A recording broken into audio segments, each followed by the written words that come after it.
dareemayaa inaan ka boodnay waxyaalihii asaaska u ahaa waajibaadka tusaale ahaan in qofku balanta ilaaliyo inuu tusaale ahaan qofku run sheego in tusaale ahaan arsaaqdiisu ay noqoto xalaal runtii waxaan isleeyahay in aduu gurigu asaaskiisu ma san wanaagsaneyn waajibaadkaas sarna runtii saameyn bay ku yeelanaysaa in waxaan u gudbi doonaa cibaadada sideedii ku yahay jiilkan iyo cibaadada cibaadadka kulli inaan ku warramo jeclin laakiin hadana dad soo wajahday maadaama midig tahay darteed waan qaadanay cibaadadka waxaan isla jiil ahaan waqtigan aynu noolnahay dadka bulshada waqtiga nool aad bay ugu fiican horta cibaadada tukashadeeda haday tahay waajibaadka aad bay ugu dadaalaan waxaan isleeyahay laakiin hadana waxa laga yara booday runtii nafteeda aan ku bilaabay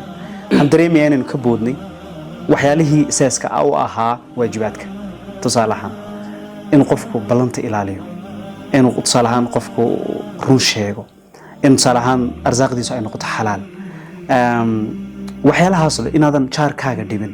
shayyadan yar naqnaqan ayaad moodaa inaynu ka boodnay inagoo ilaalina waajibaadka sare runtii waxaan isleeyahay in aduu gurigu asaaskiisu ma san wanaagsaneyn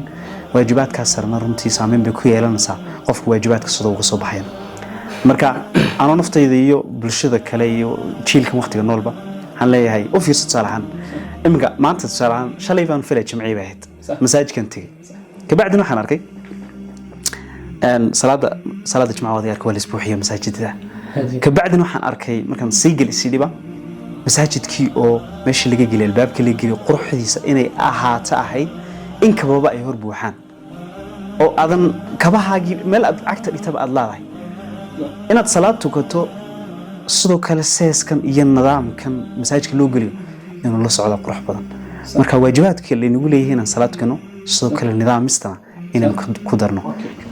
nidaamka masaajidka safka sida loo hagaajinayo waxyaalahan waxaan filayaa inaynu ka boodnay marka kulli waa laga qurux badan yahay culumeena kaga hadasho laakiin salaada iyo waajibaadkeeda iyo runtii aad baan ugu wanaagsanahay waxaad moodaa dhalinyartu iyagoo basicska seeska wasa ka boodaya run sheegistii laakiin inay salaada ka tagin